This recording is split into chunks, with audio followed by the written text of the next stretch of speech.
Hello students, welcome to Magnet Brains. This is Tazmeen Pathan, your science educator for class 9th and for class 10th. तो जैसे कि मैंने आपको अभी बताया बेटा कि मैं आप लोगों को पढ़ा रही हूँ क्लास 9th और क्लास 10th की साइंस, वो भी फुल कंप्लीट डिटेल्ड कोर्स के साथ, जिसमें मिल रहे हैं बेटा आपको डेली प्रैक्टिस पेपर्स। स्टूडेंट्स अगर आप लोग सीबीएसई बोर्ड से आते हैं, हम आपको केजी से लेकर क्लास 12 तक की free of cost classes provide कराते हैं। और अगर आप लोग स्टेट बोर्ड से आते हैं, जैसे कि MP board, UP board, Bihar board, Delhi board and Rajasthan board, तो बेटा हम लोग आपको प्रोवाइड कराते हैं 6 से लेके क्लास 12 तक की free of cost classes. Students अगर आपको ई बुक्स और ई नोट्स चाहिए तो उसका लिंक मिलेगा नीचे आपको डिस्क्रिप्शन बॉक्स में, जाइएगा जाकर ग्रैब कर लीजिए। और आप हमें फॉलो कर सकते हैं through YouTube, Facebook, Instagram, Twitter and WhatsApp. इन सब के थ्रू बेटा आप हमें जल्दी से फॉलो भी कर लीजिए, क्योंकि आपको पता है Magnet Brains is the only platform in India where you can access high quality content, वो भी बिल्कुल फ्री ऑफ कॉस्ट। सो भाई विदाउट एनी फर्दर डिले शुरू करते हैं आज का हमारा अमेजिंग सा धमाकेदार सेशन, जिसके अंदर बेटा हम लोग डिस्कस कर रहे हैं आपका क्या, assertion and reason based questions. In a previous session we have discussed the NCERT solutions. So if you have missed that session, so don't worry student, the link is given in the description box as a previous video link. You can go and check the link there. ठीक है, so for today we are going to discuss assertion and reason. चलिए, so अब तो आप familiar हो चुके हैं कि ma'am assertion and reason based questions को डील कैसे करना है, क्योंकि शुरू से आपको मैंने इस चीज़ से डील करना सिखा दिया है। हमने पूरी साइंस को बहुत अच्छे से बेटा कवर करा है, सारे चैप्टर्स के मैंने असर्शन रीजन आप लोगों को कराए हैं। एक सिंगल चैप्टर भी ऐसा नहीं है बेटा जहाँ पे मैंने आपको असर्शन रीजन छोड़े हूँ। ठीक है, हर चैप्टर के आपको असर्शन रीजन साथ में ही मिलते हैं। तो आइए बेटा इसके भी देख लेते हैं और फिर आपकी केमिस्ट्री के असर्शन रीजन भी खत्म हो जाएंगे। चलिए बेटा शुरू करते हैं। पहला क्वेश्चन है assertion, A covalent compound have a generally low melting and boiling point. ठीक है, कोवेलेंट कंपाउंड जो होता है बेटा उसका generally low melting and boiling point होता है। ठीक है भाई, because covalent compounds are soluble in water. बेटा ये बोल रहे हैं कि जो आपका कोवेलेंट कंपाउंड होता है वो सॉल्युबल होता है वाटर में। बेटा कोवेलेंट कंपाउंड जो होता है, देखो आपको ये चीज पता है, पहली बात तो आपका कोवेलेंट कंपाउंड जो होता है, आपके पास कोवेलेंट कंपाउंड है, यस मैम कोवेलेंट कंपाउंड है। तो कोवेलेंट कंपाउंड में क्या प्रेजेंट होता है बेटा, आपका कोवेलेंट बॉन्ड प्रेजेंट होता है। ठीक है, जो बेसिकली बनता कैसा है बेटा, जो बनता है आपका किससे, इलेक्ट्रॉन्स की शेयरिंग से। जो इलेक्ट्रॉन की शेयरिंग से बनता है, बनता है नहीं बनता है, यस मैम, तो ये आपकी इलेक्ट्रॉन की शेयरिंग से बनता है। तो हम ये देखते हैं बेटा कि यहाँ पर आयंस का कोई रोल नहीं होता। जैसे मान लीजिए मैं एग्जाम्पल लेती हूँ बेटा आपका यहाँ पे कि ये आपका H2। ठीक है, तो ये जो H2 का मॉलिक्यूल है बेटा, it is basically a covalent compound. ठीक है, मतलब कि यहाँ पे हाइड्रोजन और हाइड्रोजन के बीच में बेटा कोवेलेंट बॉन्ड है, यस मैम है। और ये चीज़ मैंने आपको बहुत अच्छे से सिखाई बेटा कि कोवेलेंट बॉन्ड्स क्या होते हैं, कैसे बनते हैं। अगर आपने उस सेशन को मिस किया बेटा, जाइए और यूट्यूब पर डालिए कोवेलेंट कंपाउंड या फिर कोवेलेंट बॉन्ड बाय ताजमीन मैम। ठीक है, आपको पूरा लेक्चर मिलेगा बेटा अलॉन्ग विद क्वेश्चंस। चलिए, तो बेटा अब मान लीजिए हम ये देखते हैं बेटा, ये बॉन्ड जो होता है ना बेटा आपका ये आपका वीक होता है, इसलिए वो ईजिली, इसलिए ये बोल रहे हैं बेटा यहाँ पे कि कोवेलेंट कंपाउंड का generally low melting and boiling point होता है। मेल्टिंग एंड बॉइलिंग पॉइंट बेटा हम लोग जानते हैं ना, मेल्टिंग पॉइंट क्या होता है बेटा, वो पॉइंट जिस टेम्परेचर पर आकर आपका जो सॉलिड है वो क्या हो जाएगा बेटा, वो आपका मेल्ट हो जाएगा। ठीक है, और बॉइलिंग पॉइंट बेटा वो पॉइंट जिस टेम्परेचर पर जाकर आपका जो लिक्विड है वो गैसियस स्टेट में कन्वर्ट हो जाएगा। समझ के वाला पॉइंट, यस मैम। तो हम ये देखते हैं बेटा, ये आपके वाटर सॉल्युबल नहीं होते हैं बेटा। क्यों नहीं होते वाटर सॉल्युबल आपके, क्योंकि बेटा ये आयंस का फॉर्मेशन नहीं करते हैं जब ये वाटर में डिसॉल्व होंगे। सो दे मतलब कि ये वाटर में डिसॉल्व नहीं करेंगे बेटा, तो इनका रीजन क्या हो जाएगा बेटा, रीजन इनका गलत हो जाएगा। अगर ये लिखते हैं यहाँ पे कि भाई कोवेलेंट कंपाउंड जो होते हैं वो इनसॉल्युबल होते हैं वाटर में, तो वो स्टेटमेंट इनका सही हो जाता। तो आंसर क्या होगा बेटा, आंसर होगा आपका डी। यहाँ पे असर्शन सही है बेटा, बट रीजन आपका क्या हो जाएगा, फॉल्स हो जाएगा। नेक्स्ट इंपॉर्टेंट थिंग बेटा, ये यहाँ पे क्या बोल रहे हैं, यहाँ पे एक और इंपॉर्टेंट चीज ये बोल रहे हैं कि कोवेलेंट कंपाउंड आपके सॉल्युबल है वाटर में, ये चीज भी बोल रहे हैं। ठीक है, समझ में आया पॉइंट। और मैंने क्या बोला, अगर ये इनसॉल्युबल बोलते या फिर अगर ये बोलते कि सॉल्युबल इन ऑर्गेनिक सॉल्वेंट, तो वो स्टेटमेंट सही हो जाता, बट ये स्टेटमेंट बिल्कुल गलत है ना, स्क्रीनशॉट ले लीजिए। नेक्स्ट आते हैं बेटा question number 2, assertion, diamond is a good conductor of electricity and heat.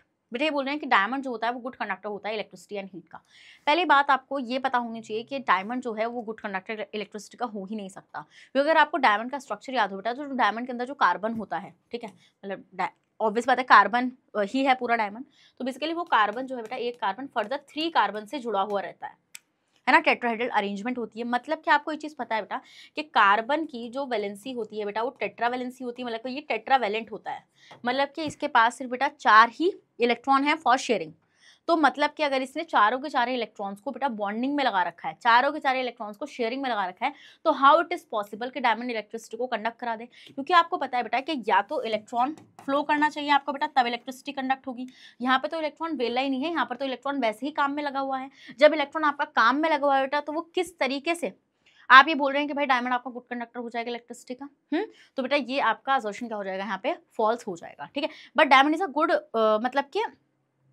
मतलब कि गुड कंडक्टर कभी नहीं हो सकता। Next reason, in diamond each carbon atom is bonded to 4 other carbon atoms forming a 3D structure. बिल्कुल सही बात है बेटा, इसमें डायमंड के अंदर जो एक कार्बन एटम होता है बेटा, वो फर्दर 4 कार्बन एटम से जुड़ा हुआ होता है और वो एक 3D स्ट्रक्चर का फॉर्मेशन कर रहा होता है, ठीक है। तो मतलब यहाँ पे बेटा क्या है, रीजन तो सही है बट असर्शन आपका क्या हो जाएगा बेटा, असर्शन आपका फॉल्स हो जाएगा। समझ गए वाला पॉइंट आप लोग? यस मैम, स्क्रीनशॉट ले लीजिए बेटा, ठीक है। इट इज वेरी इंपॉर्टेंट कि आपको क्वेश्चन समझ में आना चाहिए, this is very very important thing, ठीक है। चलिए नेक्स्ट आते हैं बेटा आपका क्या, question number 3, benzene is an unsaturated cyclic hydrocarbon. बेटा बेंजीन क्या होता है, बेंजीन होता है C6H6। अगर मैं बेंजीन का स्ट्रक्चर बनाऊंगी बेटा, तो आपको पता है बेंजीन का स्ट्रक्चर क्या हो जाएगा बेटा, 6 कार्बन रहेंगे। यस मैम, हम ही देखते हैं बेटा इन 6 कार्बन में आपके ऑल्टरनेट डबल बॉन्ड्स भी प्रेजेंट होते हैं, है ना। Yes ma'am, so this is the structure of benzene, ठीक है। ये बेंजीन का स्ट्रक्चर हो जाएगा यहाँ पे। तो हम ये देखते हैं बेटा कि आपका बेंजीन जो है कि अनसैचुरेटेड साइक्लिक हाइड्रोकार्बन है। मैंने आपको एक बात बोली थी बेटा, अगर कार्बन आपके चेन फॉर्म में है, कार्बन अगर आपके चेन फॉर्म है तो बेटा वो स्ट्रेट चेन है, मतलब कि वो कोई साइक्लिक वाइक्लिक नहीं, वो सिंपल स्ट्रेट चेन हाइड्रोकार्बन है। बट बेटा अगर उन्होंने रिंग बना ली है, उन्होंने एक साइकिल बना ली है, तो हम उनको बोलते हैं साइक्लोहाइड्रोकार्बन्स। क्या बोलते हैं बेटा, साइक्लोहाइड्रोकार्बन्स हम लोग उनको बोलते हैं। तो बेंजीन भी बेटा आपका क्या होता है, एक साइक्लिक हाइड्रोकार्बन होता है, बट ये आपका अनसैचुरेटेड होता है, ठीक है। अब आप बोलेंगे अनसैचुरेटेड क्या है, देखो इतना आपको ये चीज पता है बेटा कि जो आपके हाइड्रोकार्बन्स होते हैं, क्या बेटा, जो आपके हाइड्रोकार्बन्स होते हैं वो आपके 2 टाइप के होते हैं। एक होता है बेटा आपका क्या, सैचुरेटेड, और एक क्या होता है बेटा, एक होता है आपका अनसैचुरेटेड। क्या बेटा, अनसैचुरेटेड। तो हम ये देखते हैं बेटा कि आपका सैचुरेटेड वो होता है जहाँ पे कार्बन और कार्बन के बीच में सिंगल बॉन्ड प्रेजेंट होता है, और अनसैचुरेटेड होता है बेटा जहाँ कार्बन और कार्बन के बीच में या तो डबल बॉन्ड प्रेजेंट होता है बेटा, या फिर कार्बन और कार्बन के बीच में आपका ट्रिपल बॉन्ड प्रेजेंट होता है, ठीक है।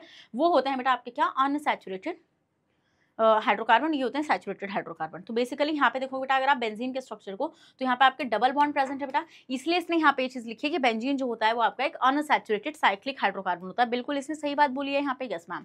नेक्स्ट, बिकॉज, रीजन आप पता है कि रीजन को आप हमेशा बिकॉज लगा के पढ़ते हैं, क्योंकि benzene has a 6 carbon ring structure and a 3 carbon carbon double bond. ये बोले बेटा बेंजीन जो होता है वो एक 6 कार्बन रिंग स्ट्रक्चर होता है और इसमें आपके 3 डबल बॉन्ड प्रेजेंट होते हैं, ठीक है। और बेटा आप यहाँ पर अगर ध्यान से देखेंगे बेंजीन के स्ट्रक्चर को, तो आप देख रहे हैं बेटा यहाँ पे 1 2 3, 1 2 3, ठीक है। आपके 3 क्या प्रेजेंट है बेटा, डबल बॉन्ड प्रेजेंट है। और कितने सिंगल बॉन्ड होते हैं बेटा इसके अंदर, 9 सिंगल बॉन्ड होते हैं। देखो 1 2 3 4 5 6 7 8 9। बट यहाँ पे बात क्या हो रही है बेटा, तो आंसर क्या हो जाएगा बेटा, आंसर इसका ये हो जाएगा। यहाँ पे असर्शन भी सही है बेटा और रीजन भी सही है, और रीजन बिल्कुल करेक्ट एक्सप्लेनेशन है। मतलब कि इन्होंने यहाँ पे बिल्कुल करेक्टली एक्सप्लेन किया है कि क्यों भाई आपका बेंजीन जो होता है वो आपका अनसैचुरेटेड साइक्लिक हाइड्रोकार्बन होता है, ठीक है। They have explained very well. Screenshot ले लीजिए, you can take a screenshot now. ले लिया? Yes ma'am. सो हम लोगों ने स्क्रीनशॉट ले लिया है। नेक्स्ट आते हैं बेटा आपका question number 4, following are the structural isomers of butane. बेटा ये जो आपको 2 गिवन है, ये बोल रहे हैं कि ये स्ट्रक्चरल आइसोमर्स हैं ब्यूटेन के। तो first question comes in your mind is that के मैम आइसोमर्स क्या होते हैं, ठीक है। आइसोमर्स मैंने आपको बताया था बेटा कि आपके जो आइसोमर्स होते हैं, ठीक है, ये जो आपके आइसोमर्स होते हैं बेटा, इनका सेम मॉलिक्यूलर फॉर्मूला होता है। क्या बेटा, इनका सेम मॉलिक्यूलर फॉर्मूला होता है, बट इनका डिफरेंट स्ट्रक्चरल फॉर्मूला रहता है। क्या बेटा, डिफरेंट स्ट्रक्चरल फॉर्मूला इनका रहता है। तो बेटा इनका डिफरेंट स्ट्रक्चरल फॉर्मूला क्यों रहता है, क्योंकि भैया यहाँ पे आप कार्बन के अरेंजमेंट को चेंज कर रहे हैं, ठीक है। तो बेसिकली आपने यहाँ पे कार्बन के अरेंजमेंट को चेंज किया, तो हम ये देखते हैं बेटा यहाँ पे आपका डिफरेंट स्ट्रक्चरल फॉर्मूला रहेगा। Yes ma'am. तो आप देखेंगे बेटा यहाँ पे पहले कार्बन 4 सिंगल चेन में है यहाँ पे, और यहाँ पे आप देखेंगे बेटा कार्बन आपके यहाँ पे 3 कार्बन चेन में और 1 कार्बन आपका बाहर आ गया चेन से, ठीक है। So this is normal butane. ये बेटा क्या है, ये आपका नॉर्मल ब्यूटेन। देखो यहाँ पे फॉर्मूला तो चेंज नहीं हुआ, मॉलिक्यूलर फॉर्मूला तो चेंज नहीं हुआ। कितने हैं बेटा, आपके 4 ही कार्बन है और आपके कितने बेटा 10 हाइड्रोजन है। इसमें भी देखो बेटा आपके 4 ही कार्बन है और 10 हाइड्रोजन है ना। यस मैम, क्योंकि आपको पता है बेटा ब्यूटेन का जो फॉर्मूला होता है बेटा वो होता है आपका क्या, C4H10। ये तो आपका दोनों का सेम है, बस यहाँ पे स्ट्रक्चर डिफरेंट है, ठीक है। इसको हम बोलेंगे बेटा या तो आइसोब्यूटेन, या फिर बेटा अगर मैं इसका आईयूपैक नेम लिखूंगा तो आईयूपैक नेम इसका क्या हो जाएगा बेटा, आपको पता है बेटा सेकंड कार्बन पे मिथाइल ग्रुप लगा हुआ है, तो इसका आईयूपैक नेम हो जाएगा 2 मिथाइल प्रोपेन, 2 मिथाइल प्रोपेन, तो बिल्कुल बेटा ये आपको क्या गिवन है, ये आपको ब्यूटेन के स्ट्रक्चरल आइसोमर्स गिवन है। नेक्स्ट रीजन क्या है, because structural isomers have the same molecular formula but they differ in their structures. ये बोल रहे हैं बेटा कि आपके जो स्ट्रक्चरल आइसोमर्स होते हैं बेटा उनका सेम मॉलिक्यूलर फॉर्मूला होता है बट बेटा वो स्ट्रक्चर में क्या होते हैं आपके डिफरेंट होते हैं। तो यहाँ पर आंसर क्या हो जाएगा बेटा, आंसर आपका हो जाएगा ए। ठीक है, क्योंकि बेटा यहाँ पे आपका असर्शन भी सही है और आपका रीजन भी सही है। ठीक है, ऐसे क्वेश्चन बेटा आपको देखने के लिए मिलेंगे, बिल्कुल भी घबराना नहीं है, सिंपली कुछ नहीं करना बेटा, कॉन्सेप्ट को वहाँ पे लगाना है। जैसे आप कॉन्सेप्ट बिल्ड करते हैं ना बेटा, वहाँ पे जैसे आप कॉन्सेप्ट को लगाते हैं, मैं आपको गारंटी एश्योर करती हूँ कभी भी क्वेश्चन गलत नहीं होता, और जहाँ पे थोड़ा सा भी बिगड़ा साफ मामला। ठीक है, समझ गए बेटा, आप इतने का स्क्रीनशॉट लीजिए। तो आपको स्ट्रक्चरल आइसोमर्स भी समझ में आ गया भाई। स्ट्रक्चरल आइसोमर का मतलब क्या होता है, स्ट्रक्चरल आइसोमर बेटा वो आइसोमर होते हैं जिनका मॉलिक्यूलर फॉर्मूला तो सेम होगा बट उनका स्ट्रक्चर डिफरेंट होगा क्योंकि कार्बन की अरेंजमेंट डिफरेंट रहती है ना। ओके, नेक्स्ट आते हैं बेटा question number 5।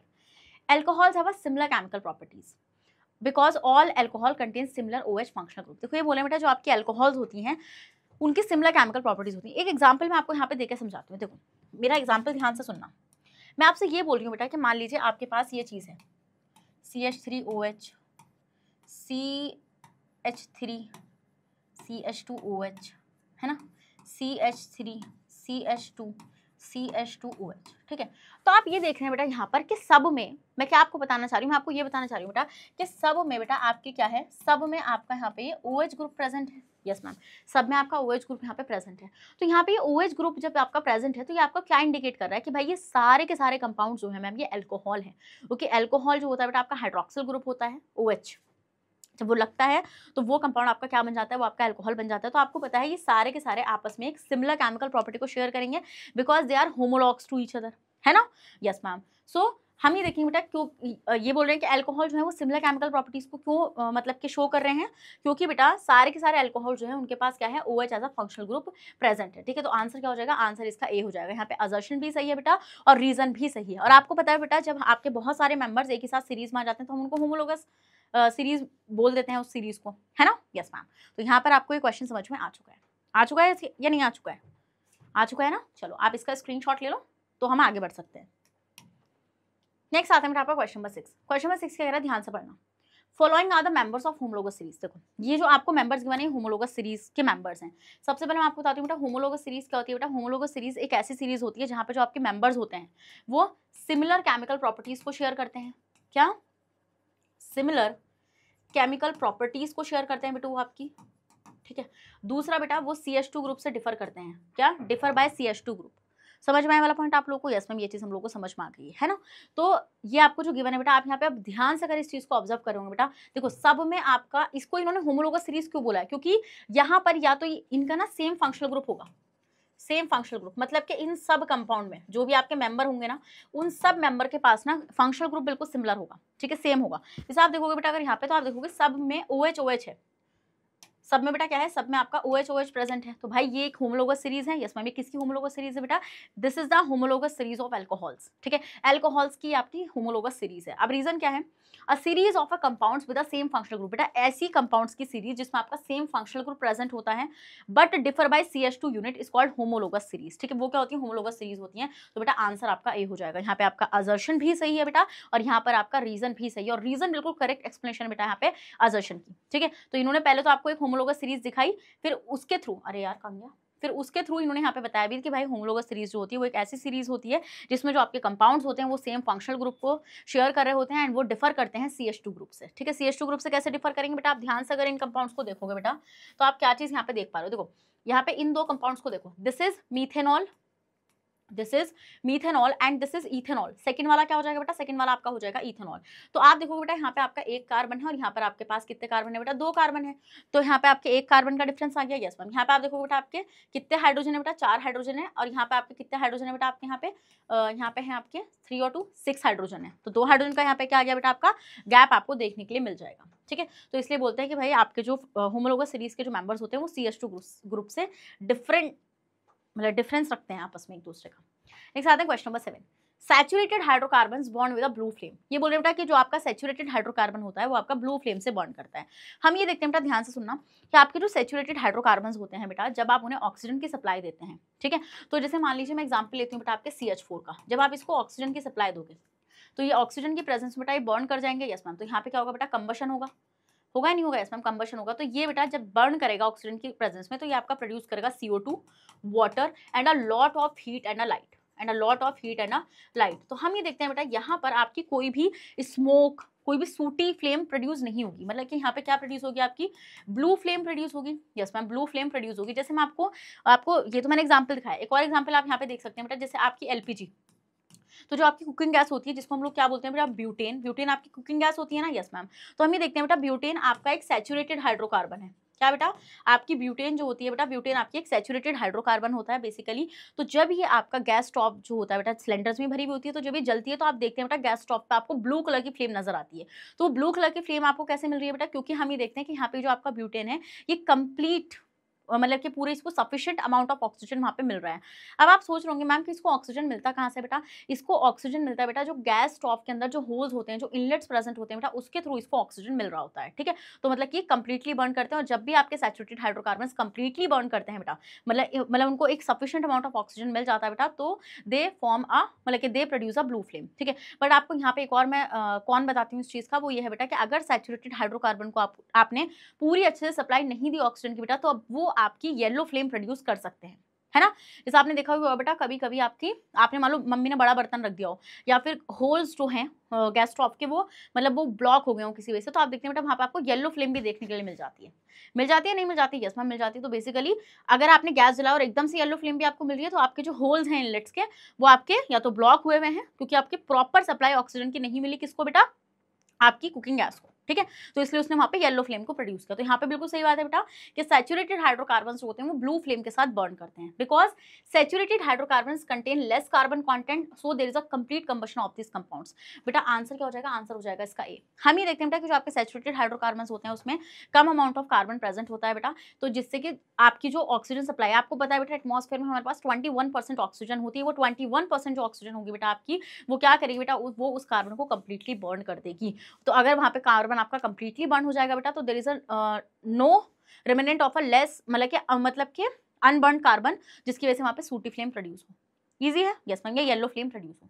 You can take a screenshot now. इस क्वेश्चन में मैंने जो बोला है ना बेटा वो याद रखना बस। Done, yes ma'am. चलिए नेक्स्ट आते हैं बेटा क्वेश्चन नंबर 8।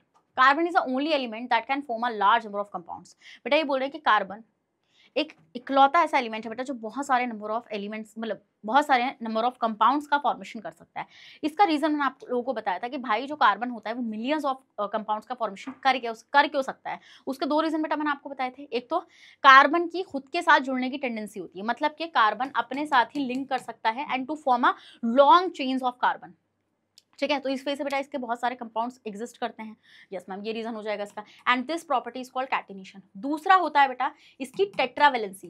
टेट्रावेलेंसी मतलब कि इसकी बेटा चार, टेट्रावेलेंट होता है ना ये आपका, मतलब कि अपने 4 इलेक्ट्रॉन्स की इजीली शेयरिंग कर सकता है, तो ये सिंगल टाइम पर 4 एटम्स के साथ बॉन्ड बना सकता है। So this is the second only reason कि भाई आपका जो कार्बन होता है वो बहुत सारे कंपाउंड्स का फॉर्मेशन कर सकता है। तो आंसर क्या हो जाएगा, आंसर इसका हो जाएगा आपका क्या, ए होगा बेटा इसका आंसर।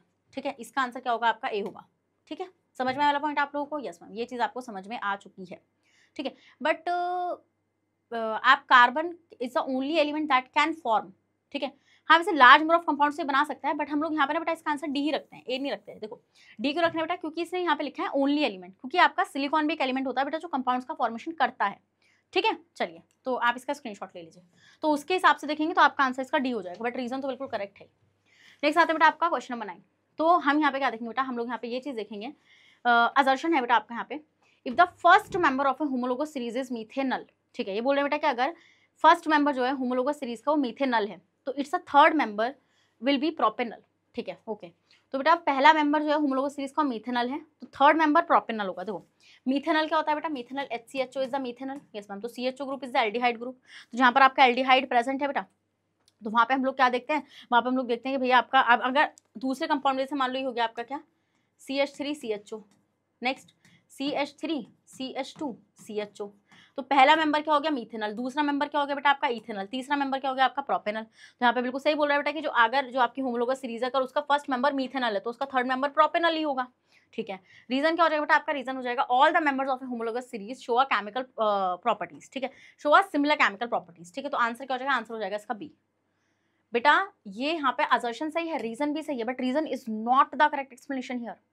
ठीक है। इसकी हमें पता है बेटा कि जो मेंबर्स होते हैं होमोलोगस सीरीज के वो सिमिलर केमिकल प्रॉपर्टीज को शो करते हैं। यहाँ पे नहीं बताना चाहिए था कि भैया जो थर्ड मेंबर है वो प्रोपेनल क्यों है, वो इन्होंने नहीं बताया। ठीक है, चलो। सो नेक्स्ट आते हैं बेटा question number 10। Diamond and graphite are allotropes of carbon.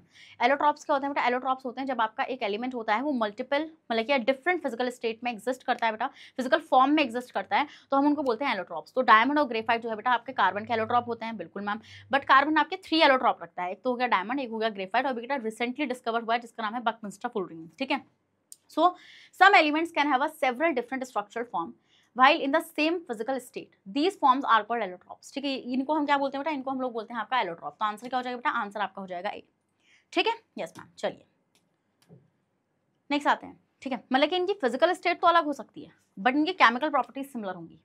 Next आते हैं बेटा, मतलब कि जैसे अगर आप डायमंड और ग्रेफाइट को बर्न करोगे, क्या बेटा? अगर आप डायमंड और ग्रेफाइट को बर्न करोगे ना बेटा, तो you will get a free, मतलब कि कुछ नहीं मिलेगा आपको पीछे, आपको सिर्फ CO2 गैस वहाँ पे मिलेगी। तो इससे हमें ये चीज़ पता चलेगी बेटा कि आपका जो डायमंड और ग्रेफाइट होता है, क्या आपका जो डायमंड और ग्रेफाइट होता है बेटा वो आपका फ्री कार्बन है और उसके साथ कोई एलिमेंट या कोई भी और कंपाउंड नहीं जुड़ा हुआ है। समझ गए वाला पॉइंट? यस मैम, समझ गए। नेक्स्ट आते हैं बेटा assertion. Soaps are not suitable for washing purpose when water is hard. ठीक है, ये बोल रहे हैं बेटा जो आपका सोप होता है आप उसको यूज नहीं कर सकते हैं जब आप कपड़ों को धो रहे होते हैं हार्ड वाटर से। ऐसा क्यों? आपको ये चीज पता है बेटा कि जो आपका सोप होता है, सोप, तो सोप क्या है बेटा? सोप है आपका sodium and potassium salts of long chain of carboxylic acid, long chain of carboxylic acid. ठीक है, carboxylic acid, this is salt. तो हम ये देखते हैं बेटा यहाँ पे, जैसे मान लीजिए मैं आपको एग्जांपल देती हूँ सोडियम, मतलब कि स्टीरेट का एग्जांपल मैं आपको देती हूँ। ठीक है, विच इज C17H35 COONA। ठीक है, तो हम ये देखते हैं बेटा यहाँ पे ये जो आपका Na है ना, तो हार्ड वाटर में क्या होता है? हार्ड वाटर के साथ प्रॉब्लम ये होती है कि हार्ड वाटर में there is a lot of magnesium and calcium ion. ठीक है, क्या होता है बेटा? हार्ड वाटर में आपका कैल्शियम एंड मैग्नीशियम आयन होता है, जो क्या करता है बेटा? जो इस सोडियम की जगह ले लेता है और यहाँ से बना देता है बेटा आपका क्या? CH3COO आपका Mg पॉजिटिव, है ना? Yes ma'am. तो यहाँ से ये और आपका कैल्शियम पॉजिटिव, ये सारी चीज़ें यहाँ पे बना देता है। समझ गए वाला पॉइंट आप लोग? यस मैम, ये चीज़ हम लोग समझ चुके हैं। तो बेसिकली होता क्या है बेटा? होता यह है कि ये जो आपके calcium salts of long chains of carboxylic acid या फिर magnesium salts of long chains of carboxylic acid ना इनसॉल्युबल होते हैं। क्या? यहाँ पे जो आपके सॉल्ट बनेंगे ना, salt of calcium and magnesium, ठीक है, ये जो बनेगा बेटा, ये जो आपके जब ये सोडियम हटेगा तो यहाँ से सॉल्ट बनेगा कैल्शियम और मैग्नीशियम का। ये सॉल्ट जो होंगे बेटा ये इनसॉल्युबल होंगे। जब ये बेटा आपके इनसॉल्युबल होंगे तो ये किस चीज़ का फॉर्मेशन कर देंगे बेटा? ये स्कम का फॉर्मेशन कर देंगे। स्कम एक स्लाइमी सी लेयर होगी बेटा, ठीक है, जो क्या करेगी? जो सोप की क्लींजिंग प्रॉपर्टी को डिग्रेड कर देगी। तो बेसिकली इस वजह से सोप सूटेबल नहीं होते हैं अगर आपको कपड़ों को धोना है हार्ड वाटर से। समझ गए वाला point? Yes ma'am. Next reason है बेटा soaps have a relatively weak cleansing action. ठीक है, सोप का बेटा एज कंपेयर टू, रिलेटिवली का मतलब होता है ये किसी से कंपेयर कर रहे हैं उसको। सोप का जो होता है बेटा रिलेटिवली वीक एक्शन होता है बेटा, क्लींजिंग एक्शन होता है एज कंपेयर टू डिटर्जेंट्स। ठीक है, बिल्कुल सही बात है बेटा। तो आंसर आपका बी होगा क्योंकि कहीं से कहीं तक इसका एक्सप्लेनेशन नहीं है। एक्सप्लेनेशन वो है जो मैंने दिया है, जो मैंने दिया है वो एक्सप्लेनेशन है, ये इनका कहीं से कहीं तक एक्सप्लेनेशन नहीं है। बट इन्होंने लिखा सही है बिल्कुल कि भाई सोप की जो होती है बेटा cleansing property, weak cleansing property होती है। चलें, ओके मैम, चलते हैं। नेक्स्ट आते हैं बेटा आपका क्वेश्चन नंबर 12, वो देखते हैं क्वेश्चन नंबर 12 क्या कह रहा है।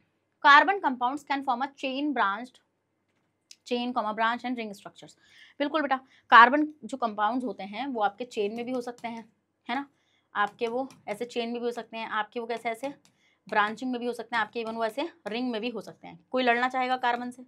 तुम कार्बन से नहीं लड़ सकते क्योंकि कार्बन है टेट्रावेलेंट, कार्बन के पास है कैटिनेशन की प्रॉपर्टी, कोई नहीं बिगाड़ सकता कार्बन का कुछ। चलो, so carbon exhibit the property of catenation. ऐसा क्यों होता है बेटा? क्योंकि कार्बन के पास कैटिनेशन की प्रॉपर्टी होती है।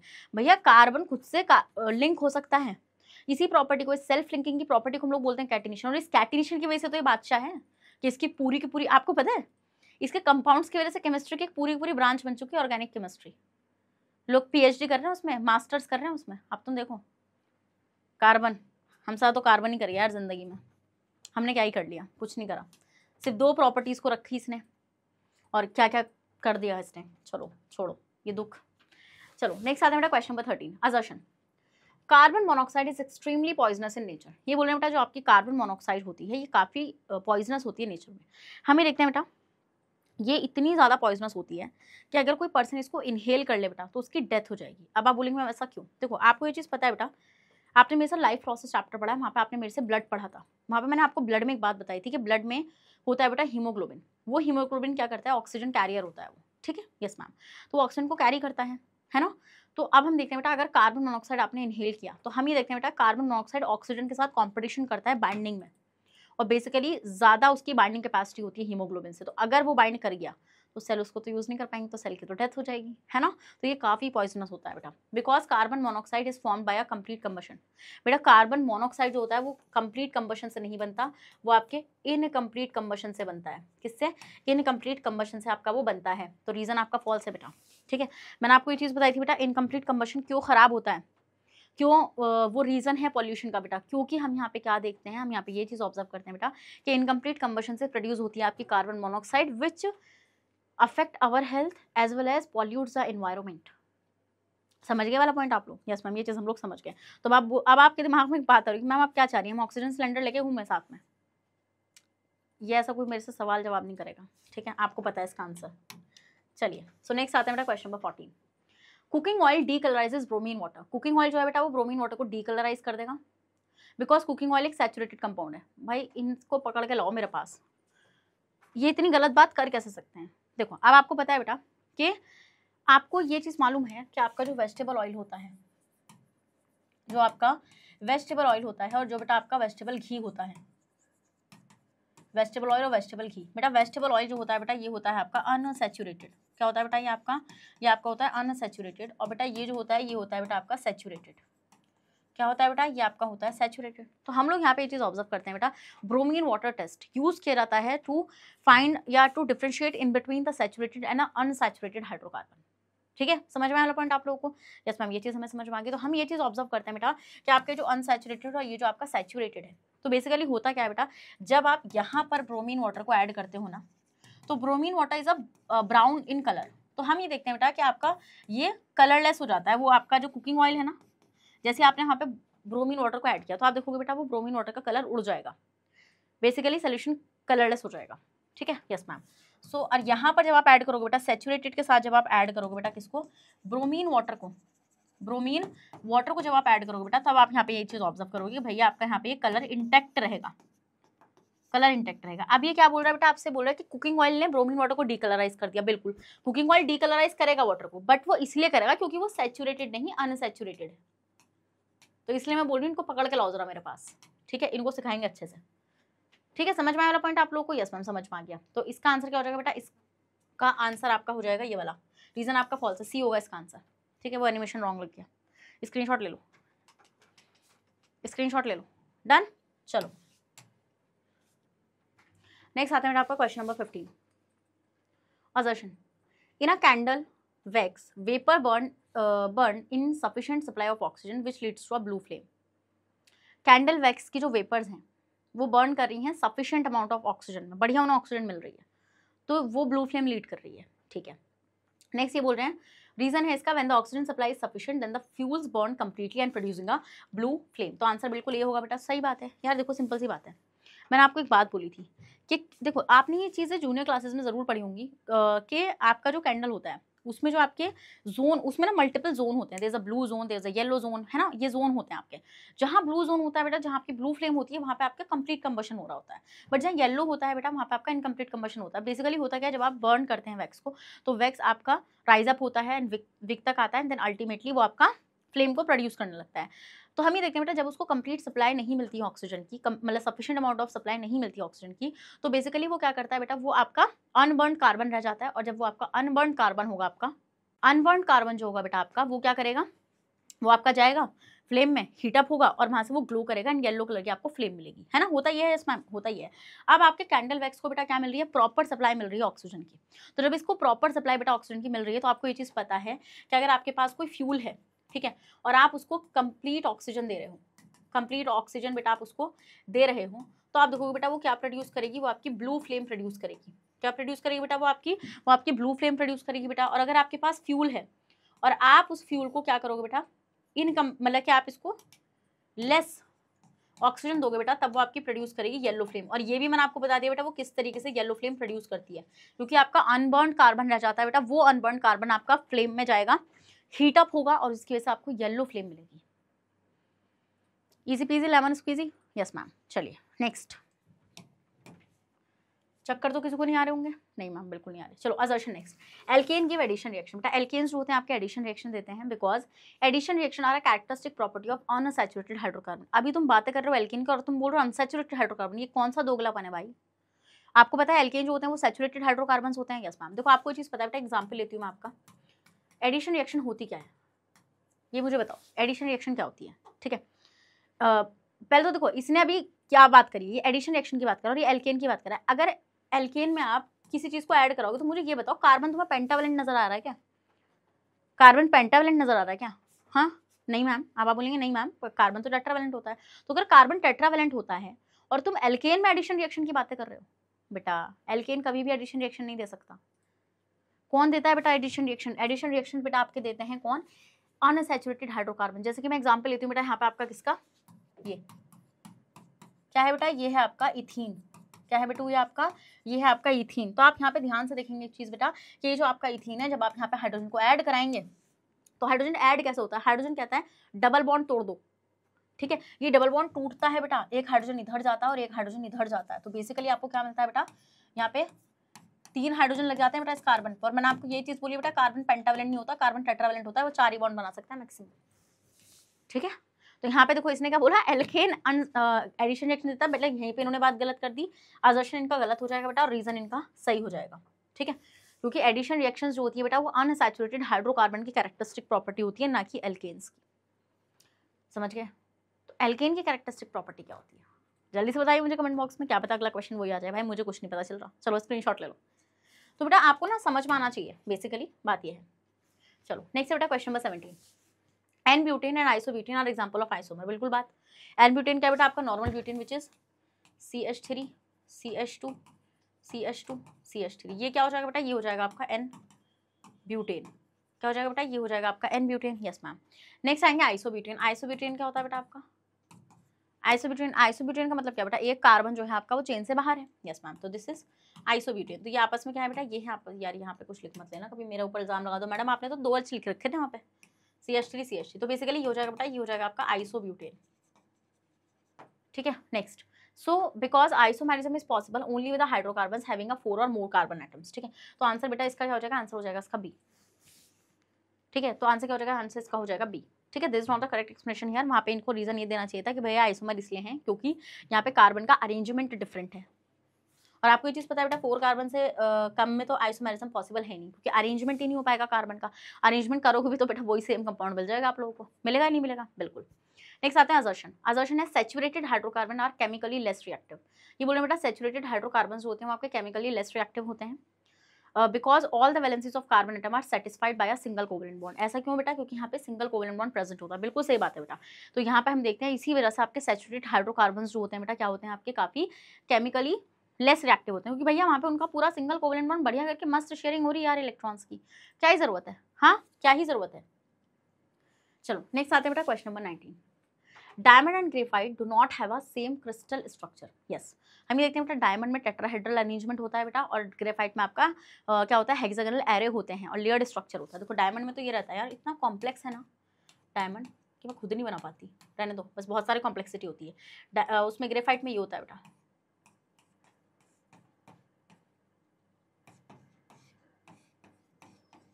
ठीक है। तो यहाँ पे हम देखते हैं, यहाँ पे ऐसे एक और लेयर आएगी बेटा हेक्सागोनल,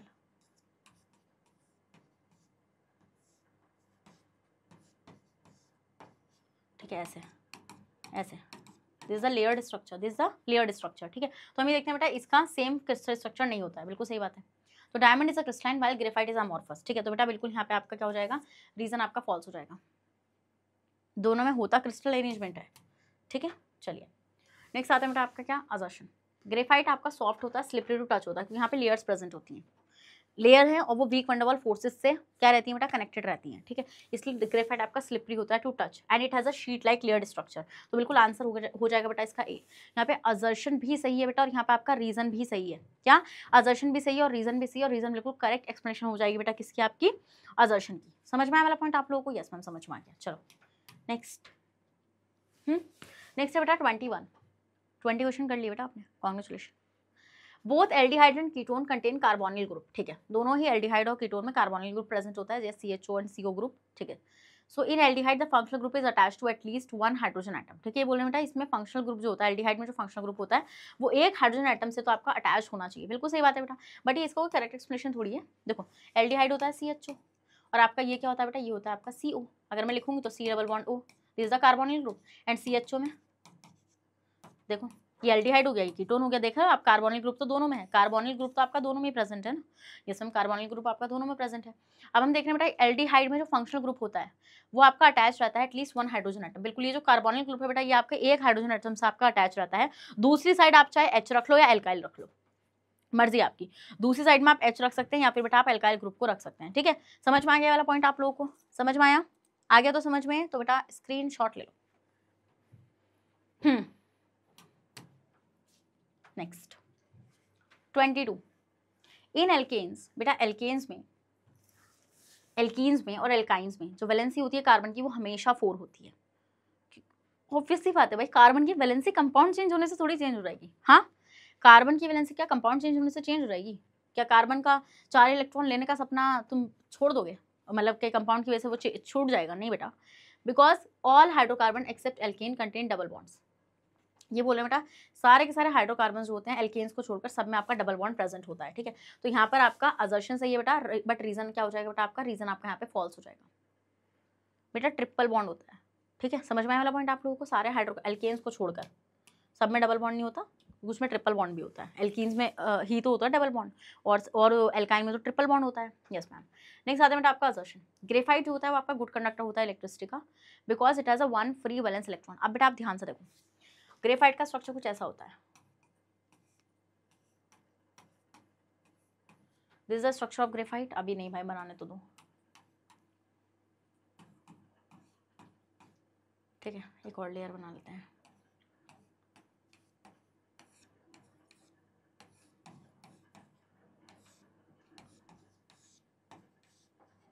ठीक है, this is the structure of graphite है नहीं है? Yes ma'am. तो अब आप देखो बेटा यहाँ पे ये जो आपका कार्बन एटम है, मान लो बीच वाले को मैं ले रही हूँ एज अ सेंटर, बीच वाले को बेटा मैं सेंटर मान रही हूँ यहाँ पे, तो ये एक इधर जुड़ा हुआ है, एक इधर जुड़ा हुआ है, एक इधर जुड़ा हुआ है, मतलब कार्बन फर्दर 3 कार्बन एटम से जुड़ा हुआ है ना। तो आपको पता है कार्बन की वैलेंसी कितनी होती है बेटा? कार्बन की जो वैलेंसी होती है, क्या कार्बन की जो आपकी वैलेंसी होती है वो होती है बेटा 4। जब कार्बन की वैलेंसी 4 होती है तो ये वेला एक इलेक्ट्रॉन क्या कर रहा है? कुछ नहीं कर रहा बेटा, इलेक्ट्रिसिटी कंडक्ट कराता फिर रहा है। आपको ये चीज़ पता है बेटा कि जब इलेक्ट्रॉन फ्लो करेंगे बेटा, इलेक्ट्रॉन तो वेल है, वो तो इधर से उधर घूमते फिरेंगे और इलेक्ट्रॉन के फ्लो से तो इलेक्ट्रिसिटी जनरेट होती है। इसलिए बेटा हम देखते हैं कि ग्रेफाइट जो होता है आपका वो क्या होता है? आपका गुड कंडक्टर होता है इलेक्ट्रिसिटी का, ठीक है। तो आंसर हो जाएगा ए, क्योंकि यहाँ पे आपका एक फ्री वैलेंस इलेक्ट्रॉन होता है, क्योंकि it has a one free valence electron. समझ गए? Yes ma'am. आप इतने का स्क्रीनशॉट लीजिए बेटा। देखिए कॉन्सेप्चुअली आप चीज़ों को समझिए, जब आप कॉन्सेप्चुअली चीज़ों को समझते हैं ना तो आपको सारी चीज़ें समझ में आती हैं। क्या बेटा? आपको सारी की सारी चीज़ें समझ में आती हैं, कॉन्सेप्चुअली समझेंगे तो सब होगा, नहीं समझोगे तो बेटा फिर तो पता ही है क्या होगा। Next question number 24, the functional group present in alcohol is OH, ठीक है। ये बोल रहे हैं बेटा अल्कोहल के अंदर जो आपका फंक्शनल ग्रुप प्रेजेंट होता है वो आपका क्या होता है बेटा? वो होता है आपका OH। बिल्कुल सही बोल रहे हैं बेटा यहाँ पे आपका ये, ठीक है, बिल्कुल ये आपका सही बोल रहे हैं कि भैया फंक्शनल ग्रुप जो अल्कोहल में प्रेजेंट होता है वो आपका OH होता है। Next reason, it is the same group as present in water, hence water and alcohol have a similar properties. ये बोल रहे हैं बेटा सेम ग्रुप वाटर के अंदर भी प्रेजेंट होता है बेटा, और वाटर और अल्कोहल आपकी सेम प्रॉपर्टीज को शेयर करते हैं बेटा। यहाँ पे रीजन बिल्कुल गलत है। अगर पानी दारू होती तो दारू की ज़रूरत ही क्यों होती? क्या मैंने डायलॉग मारा है जिसमें मुझे बिल्कुल हंसी नहीं आ रही? बताओ यार, अगर पानी दारू होती तो दारू की ज़रूरत क्या होती? वो तो इतना हमारे पास पानी है भाई, इतना पानी है तो पानी पीते हैं ना जो लोग पीते हैं, मतलब I am not a alcoholic person, जो भी पीते हैं है ना, तो वो तो फिर पानी पीते हैं, क्योंकि पानी कोई दारू बना रहे हैं ना बेटा। वाटर के मॉलिक्यूल में अगर आप ध्यान से देखोगे तो ये HOH होता है, जहाँ पे 2 हाइड्रोजन एक ऑक्सीजन से बाइंड कर रहे होते हैं, कोवेलेंट बॉन्ड बना रहे होते हैं, यहाँ पे हाइड्रोजन बॉन्ड प्रेजेंट होता है, कोई अल्कोहलिक ग्रुप नहीं प्रेजेंट होता है यहाँ पे, ठीक है। समझ के वाला पॉइंट। और अल्कोहल्स में क्या रहता है? अल्कोहल्स में रहता है आपका ऐसा CH3OH, यहाँ पे आपका एक, जैसे मान लो अगर मैं इसको खोल के लिखूंगी तो ये आपका ये रहेगा HHHOH, क्या HHHOH, ठीक है। तो आप देखो बेटा यहाँ पे आपका OH ग्रुप प्रेजेंट है, बट वाटर में आपका OH ग्रुप प्रेजेंट नहीं होता। तो जब किसी कंपाउंड में आपका OH ग्रुप ऐसे प्रेजेंट हो, ठीक है, समझ में आया पॉइंट आप लोग को? Yes ma'am. चलिए next question number 25, ethanol is first member of the alcohol homologous series. ठीक है, ये बोल रहे हैं इथेनॉल जो होता है वो फर्स्ट मेंबर होगा एल्कोहल की होमोलोगस सीरीज का। क्यों? मिथेनॉल से कौन सी दुश्मनी चल रही है इन लोगों की, मुझे खुद नहीं समझ में आ रहा। सो रीजन है homologous series can be represented by a journal formula. बिल्कुल सही बात है बेटा, एक होमोलोगस सीरीज जो होती है आप उसको एक जर्नल फॉर्मूले से रिप्रेजेंट करते हो। जैसे मान लो मैं यहाँ पे अल्कोहल की बात चल रही है बेटा, तो अल्कोहल में हम देखते हैं जो अल्कोहल की हो जाएगी तो पहली मेंबर बेटा एन अगर आपका 1 रहेगा तो वो रहेगी बेटा आपकी CH3OH। एन अगर आपका 2 रहेगा वो रहेगी आपकी CH3CH2OH। तो मुझे ये बताओ, इन्होंने ये जो बोला है ना फर्स्ट मेंबर जो है अल्कोहल का वो इथेनॉल है, तो इनकी क्या दुश्मनी चल रही है, मुझे इतना समझ में नहीं आ रहा बेटा। तो बेटा आपको पता है पहला मेंबर जो होगा अल्कोहल ग्रुप का वो क्या होगा बेटा, वो आपका होगा मीथेनॉल। क्या होगा बेटा, वो आपका होने वाला है मीथेनॉल।